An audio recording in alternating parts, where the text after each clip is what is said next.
주님 나라 이루소서.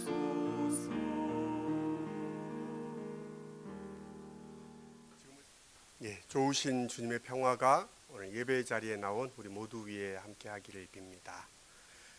평화 없는 세상에서 평화를 위하여 기도하고 또 평화를 구하는 사람들은 오늘의 현실에 답답해지고 또 한숨이 이렇게 흘러나옵니다. 2020년대 이후에 이제 코로나 창궐 이후에 세상은 좀 달라지기를 기대했지만 2021년 2월 2일 시작된 미얀마 민주화 시위 이후에 2년이 지나고 또 9개월이 지났건만 참 인간의 등불을 켰던 사람들은 불법 투옥되고 또 고문받고 죽임을 당했습니다. 2022년 2월 24일에 시작된 우크라이나 러시아 전쟁은 1년 8개월을 넘어 지리하게 이어지고 있습니다. 양측 50만 명이 사상자가 발생했다라고 이야기하지만 사람들의 관심에서는 멀어지고 언론의 조명도 잊혀지고 있는 형국입니다. 포성은 계속 울리고 사람들은 소리 없이 죽어갑니다. 지난 10월 7일 하마스의 이스라엘에 대한 테러로 시작된 이 전쟁은 한 달을 넘기며 10,000명 이상의 민간인들이 죽임을 당하고 하마스가 괴멸될 때까지 계속하겠다는 이스라엘은 멈출 줄 모릅니다. 가자 지구를 봉쇄하고 또 병원과 난민촌에 무차별 공중 폭격에 이어 지상전이 이어지는 상황입니다. 죽은 자는 갈등의 땅에 묻히고 산 자는 망자를 보내며 눈물을 흘리며 절규하는 세상입니다. 이때에 인류가 직면하고 있는 기후위기와 난민, 경제적 불평등의 문제는 잊혀지고 자국의 이익과 안전을 지키는 것이 당면의 과제인 것처럼 된 상황에서 인간이 함께 더불어 살아가야 한다는 하나님의 나라의 이 비전은 설 자리를 잃고 있는 실정입니다. 평화를 위해 기도하지만 너무나 아득해지는 상황 속에서 하나님의 은혜를 구하지만 너무나 무력한 기도를 드리고 있는 것이 아닌가 생각되는 때입니다. 하지만 당장 전쟁을 멈추고 인류가 당면한 문제를 해결하기 위해 노력하라고 평화의 길에 나서라고 교회는 목소리를 높여야 할 때입니다. 이러한 상황에 정부 여당은 김포를 서울에 편입하여 메가서울을 만들겠다는 정책을 들고 나오면서 국민들의 욕망을 자극하고 있습니다. 고양시를 서울로, 광명시를 서울로, 구리시를 서울로라는 팻말을 이 플랜카드를 보게 됩니다. 자본주의가 만들어 놓은 휘황찬란한 신기루 앞에 많은 사람들이 시선을 빼앗기는 시대입니다. 욕망을 구가하는 시대입니다. 오늘 이 현실의 무게 너무나 무거워 꿈꾸는 것조차 힘든 세상입니다. 이런 세상에서 우리는 다시금 주님의 말씀을 들어야 합니다.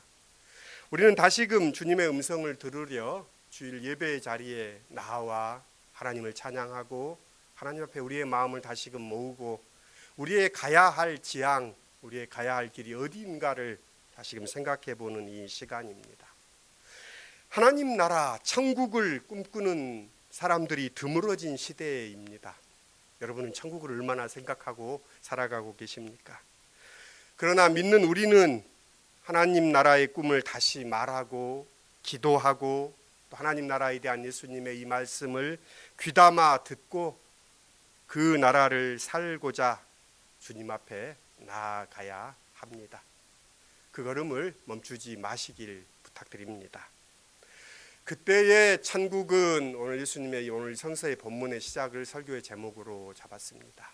그때의 천국은 소묵시록이라고 불리는 마태복음 24장에는 주님의 오심과 종말에 관한 말씀이 이어집니다. 그리고 나서 25장에 이 연달아 3개의 비유가 등장하는데 오늘 그 첫 비유입니다.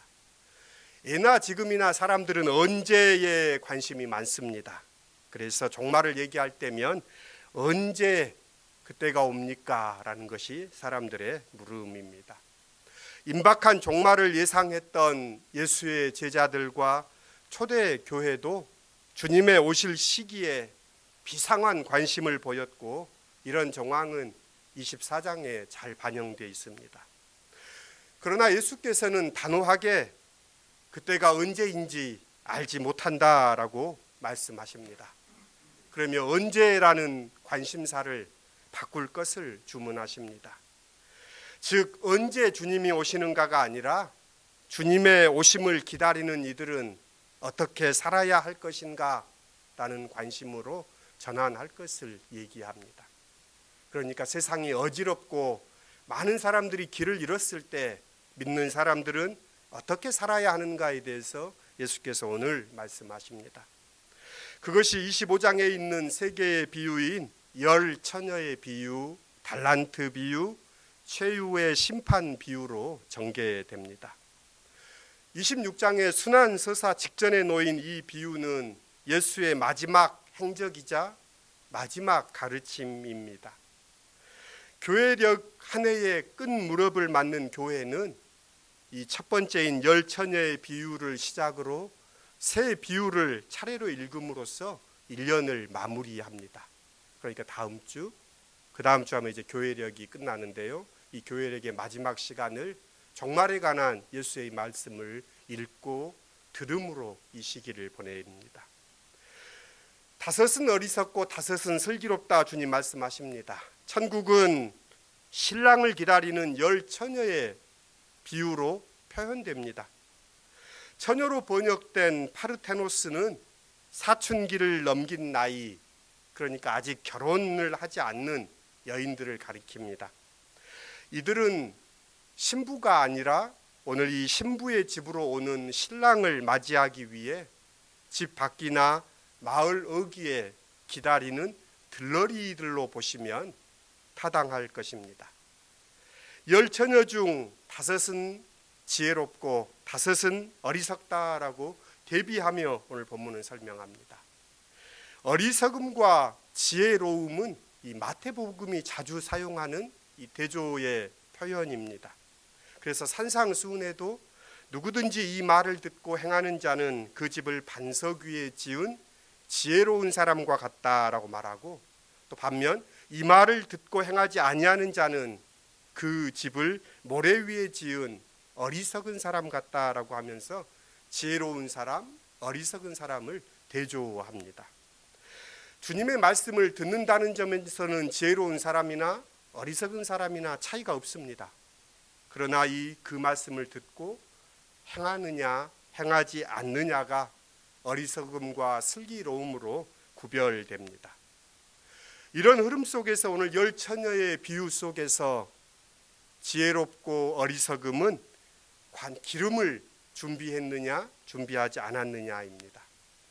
깨어있으라는 말씀이 결론으로 주어지고 있지만 어리석은 처녀는 물론 슬기로운 처녀들도 신랑이 당도하는 시간에는 둘 다 잠들어 있었다는 점에서는 마찬가지입니다. 그러니까 이는 자고 있느냐 깨어 있느냐가 아니라 깨어 있음의 척도가 기름이 충분한가 충분하지 않는가가 그들의 운명을 가르는 기준이 된다는 뜻입니다. 어리석음과 슬기로움을 가르치는 기준이 행함에 있다는 마태복음의 여러 구절을 배경으로 어리석은 처녀와 슬기로운 처녀들을 나누는 등의 기름을 행함으로 보는 견해가 교회에 오랫동안 있었습니다.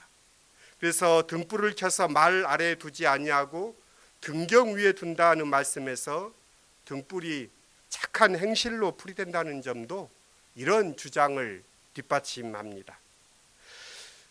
오늘 기름을 준비한다 해서 이 기름은 무엇을 뜻하느냐라는 여러 주장들이 있어 왔습니다. 종교개혁자 마르틴 루터는 기름을 믿음으로 보았습니다. 그래서 어떤 사람은 마태복음이 유난히 강조하는 착한 행실이라고 해석하는 사람도 있습니다. 그러나 믿음이 기름처럼 달아 부족해지는 것이라고 할 수 있을까요? 게다가 믿음은 주님이 주시는 것이지 자기 스스로 마련하는 것이 아닙니다. 그래서 기름을 믿음으로 보는 것도 뭔가 적절치 않은 듯합니다. 또한 착한 행실로 보는 견해도 약간 의아합니다. 기름을 보충해야 되는 것처럼 하나님 나라에 들어가려면 착한 행위를 해야 하는가, 마치 조건처럼 보이기 때문입니다. 그래서 또 다른 사람들은 이 기름이 성령의 충만함이다라고 말하는 사람도 있습니다. 근데 성령이 모자란다라는 것도 온전치 않기 때문에 이것도 뭔가 의아합니다. 해석을 위해 눈에 띄는 대목이 있습니다. 뒤늦게 기름을 사온 처녀들이 닫힌 문을 두드리면서 주님, 주님 하고 부릅니다. 그런데 신랑은 그 여인들에게 뭐라고 대답합니까? 나는 너희를 알지 못한다. 이런 비슷한 장면이 마태복음 7장에도 나옵니다. 마지막 날에 많은 사람들이 주님, 주님이라고 부르면서 자신들이 주님의 이름으로 예언도 하고 귀신도 쫓아내고 많은 기적을 행했다고 말합니다. 그런데 주님이 그들에게 나는 도무지 너희를 모른다라고 주님께서 잘라 말씀하십니다. 이러한 간극은 주님의 이름으로 무엇을 한다는 것과 주님께서 그들을 아신다는 것이 별개의 문제라는 말입니다. 마태는 이와 유사한 경우를 연이어 등장하는 최후의 심판 비유에서도 소개합니다. 그러니까 마태의 공동체의 이 마태복음이 말하려는 바는 주님을 내가 안다라는 사실이 별 소용이 없다는 것입니다. 중요한 것은 주님이 나를 아시는가 하는 점입니다. 어떤 이들은 당연히 주님이 나를 아시지라고 자신하지만 그 확신은 자주 빗나갑니다. 왜냐하면 안다는 것은 친밀하고 신실한 개인적 관계 속에서 생성되고 유지되기 때문입니다. 신랑을 기다리는 처녀들은 자신들과 신랑이 아는 관계이고 특별한 사이라고 생각합니다. 그들은 모두 신랑과의 친분을 표현하는 등잔을 들고 있습니다. 그 등잔은 그 여인들이 선택되어 남다른 소명을 받은 이들임을 증명해 주는 장치입니다. 따라서 신랑은 누구보다도 이 여인들을 안다고 말해야 할 텐데 실상은 다릅니다. 기름이 없는 등잔을 가진 여인들을 향해 주님은 그들을 알지 못한다라고 잘라 말합니다. 선택되어 남다른 소명을 받았다고 하지만 주님과 친밀한 관계가 아니라는 것입니다. 신랑을 기다리고 있음을 표현하는 것이 등이라면 기름이란 어쩌면 신랑과의 관계를 충만하게 하는 친밀함, 또 코이노니와 사귐, 사랑이라고 말할 수 있을 것입니다.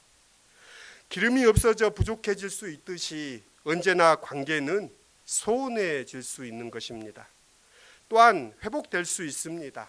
기름이 있어야 등불이 켜지듯이 주님과의 신실한 관계를 맺는 사람은 그에 따라 빛을 밝힐 수 있습니다. 그 빛은 착한 행동, 진실한 순종으로 밝혀집니다. 그런데 이 비유에서 이채로운 부분이 있습니다. 어리석은 처녀들이 슬기로운 처녀에게 말합니다. 우리 등불이 꺼져가니 너희의 기름을 좀 나누어 다오. 그러나 슬기로운 처녀들은 대답합니다. 그렇게 하면 우리에게나 너희에게나 다 모자랄 터이다. 안 된다. 차라리 기름 장수에게 가서 사서 써라라고 말합니다. 야박하게 들립니다. 그러나 그녀들의 그런 대답은 성서는 야박하다고 하지 않고 슬기롭다고 말합니다. 그래서 언뜻 읽을 때마다 늘 불편한 대목입니다. 그러나 기름을 나누어 가지지 않는 것이 지혜로운 행동입니다. 성서 기자는 기름은 결코 나누어 가질 수 없다는 것입니다. 지난 설교에서 다하여 사랑하라는 말씀과 이어집니다. 너는 마음을 다하고 목숨을 다하고 뜻을 다하여 주 너희 하나님을 사랑하여라. 다하여 사랑하지 않으면 사랑하지 않는 것과 마찬가지다라고 예수님 말씀합니다. 그러니까 하나님과의 그 친밀한 관계를 나눌 수 있는 것이 아니라는 것입니다. 온전히 다하여 사랑해야 하듯 그렇기에 기름이 충분한 다섯 처녀가 부족한 친구들의 요청을 거절하고 기름을 나누지 않은 것은 당연합니다. 사랑의 열매는 나눌 수 있지만 사랑 자체는 나눌 수 없습니다. 기름으로 피운 불빛을 나누어 타인들의 길을 밝혀줄 수 있지만 기름 자체를 나누어서는 안 됩니다. 사랑을 나누는 것, 즉 다하여 사랑하지 않는 것은 우상 숭배하는 것처럼 기름을 나눈 것도 그렇습니다. 속옷을 달라는 자에게 겉옷을 주라는 것이 그리스도의 명령이고, 우리는 재물이나 지식이나 재주 같은 것을 이웃들과 나누어야 하지만 하나님에 대한 사랑을 나눌 수는 없고, 그리스도와의 관계는 누군가가 대신 해줄 수 없습니다. 그것은 각자가 마련해야 하는 것입니다. 누구의 도움으로도 채울 수 없는 부분입니다. 불이 켜진 등잔 속에 기름이 얼마나 있는지는 겉으로 확인되지 않습니다. 그것은 그 등잔을 가진 사람만이 알 수 있습니다. 어리석은 여인들은 신랑이 언제 오는가를 예측하는 데 마음을 씁니다. 시간을 헤아리는 이들의 기름은 어쩌면 언제나 부족합니다. 그들은 신랑이 당도할 시간을 가늠하고 그 예상에 따라 기름을 채우려 하지만 주님은 반드시 예상하지 않은 때 온다라는 것이 성서의 말씀입니다. 게다가 친밀과 사랑의 관계는 단시간에 구축되지 않습니다. 반면 슬기로운 여인들은 신랑이 오실 시간보다는 자신이 들고 있는 등잔 속에 기름이 가득한가, 이것을 살피는데 주의를 기울였습니다. 이것이 예수님께서 말씀하신 깨어 있음입니다. 내일은 이제 11월 13일입니다. 11월 13일이 어떤 날인지 아십니까? 전태일의 죽음이 있은 지 53주년이 되는 날입니다. 1970년 22살의 청년은 우리는 기계가 아니다, 근로기준법을 준수하라라는 말을 마지막으로 세상을 떠났습니다. 그로부터 53년이 지났으니까 그가 살아있었다면 75세의 노인이 되었을 텐데, 그는 영원한 청년으로 우리에게 기억됩니다. 그는 박정희 대통령께 진정서를 보냈습니다. 진정서의 내용은 이렇습니다. 한 달에 이틀 쉬는 것을 나흘 쉬게 해주십시오. 지금 우리는 이제 주 5일 근무하면서 이렇게 쉬는데, 한 달에 이틀 쉬는 걸 나흘 쉬게 해주십시오. 하루 12시간 이내로 일하게 해주십시오. 하루 16시간씩 일했던 여공들, 먼지가 가득하고 빛도 잘 들어오지 않는 곳에서 일했던 여공들을 생각하면서 하루 12시간 이내로 일하게 해주십시오. 또 그 당시 임금이 100원이었다고 합니다. 100원인 임금을 50% 올려주십시오. 참 그의 요구는 인간으로서의 최소한의 요구입니다. 이런 요구를 하기 위해서 그는 고뇌했습니다. 그래서 그는 그의 일기에 이렇게 쓰고 있습니다. 이 결단을 두고 얼마나 오랜 시간을 망설이고 괴로워했던가. 지금 이 시간 완전에 가까운 결단을 내렸다. 나는 돌아가야 한다. 꼭 돌아가야 한다. 불쌍한 내 형제의 곁으로, 내 마음의 고향으로, 내 이상의 전부인 평화시장의 어린 동심 곁으로 나를 버리고 나를 죽이고 가마. 조금만 참고 견디어라. 너희들의 곁을 떠나지 않기 위하여 나약한 나를 다 바치마. 너희들은 내 마음의 고향이로다. 그러면서 일기의 말미에 오늘은 토요일, 8월 둘째 토요일, 내 마음의 결단을 내리는 이날, 무고한 생명체들이 시들고 있는 이때에 한 방울의 이슬이 되기 위하여 발버둥 치오니 하나님 긍휼과 자비를 베풀어 주십시오라고 일기에 이렇게 적고 있습니다. 1970년 8월 9일 일기입니다. 완전에 가까운 결단이라고 그의 일기에 그의 다짐을 기록하고 3달하고 나흘이 지나 그는 세상을 떠났습니다.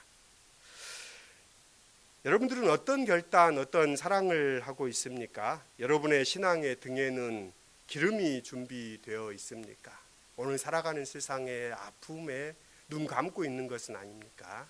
눈을 들어 세상을 보고 세상의 아픔에 공감하고 하나님께서 부르시는 길, 그 길을 걷는 우리가 되기를 소원합니다. 우리의 등잔에는 기름이 가득합니까? 어떤 기름들이 여러분의 등잔에 차 있습니까? 오늘 이 비유는 비유를 읽는 독자들에게 질문합니다. 주님을 기다리는 그대는 기름이 충분합니까? 깨어있는 건 신랑이 올 시간을 따자구하며 노심초사 뜬 눈으로 기다리는 것이 아니라 자기 등잔 속의 기름을 차분히 살펴보는 것입니다. 기름이 충분한 사람은 오늘 잠을 평안히 잘 수 있습니다. 오늘 결단의 찬송 175장은 이렇게 노래합니다. 신랑 되신 예수께서 다시 오실 때 밝은 등불 들고 나갈 준비 됐느냐? 그날 밤에 주님 맞을 준비가 됐느냐? 항상 깨어 기도하며 거룩한 기름 준비하지 않고 주를 맞지 못하리. 그날 밤에 주님 맞을 준비가 됐느냐? 마태 공동체의 결론은 단호합니다. 그런즉 깨어 있으라. 너희는 그날과 그때를 알지 못하느니라. 주님을 기다리는 그대에게 등잔에 기름은 준비되어 있습니까? 설교를 맺습니다. 언제라고 자꾸 묻는 사람들에게 주님은 그날과 그때는 아무도 모른다라고 말합니다. 주님은 심지어 과장해서 나도 모른다라고 말씀하십니다. 주님은 언제가 아닌 어떻게 우리가 살아갈 것인가에 대해서 말씀하십니다. 두려움에 잠들지 못하는 것이 아니라 깨어있는 삶, 두려움이 아닌 내 기름은 충만한가를 살피며 깨어 주님과의 친밀함 속에서 하나님의 뜻을 구하며 주님이 걸어가신 그 길을 신실히 걷는 우리가 될 수 있기를 빕니다. 올해 교회력의 3주 이제 목전에 다가와 있습니다. 주님 맞을 준비하는 우리 모두가 될 수 있기를 기원합니다. 주님이 오실 때에 우리는 어리석은 사람으로 드러날까요? 주님 기름을 준비하고 주님이 오신다 할 때에 기쁨으로 등잔을 들고 주님을 맞게 해 주십시오. 교회력 한 해의 끝자락에 다시금 마음을 가다듬고 주님의 길을 신실히 걷고 싶습니다. 예수님 우리의 동행이 되어 주십시오. 예수님의 이름으로 기도드립니다. 아멘. 175장 찬양 드리겠습니다.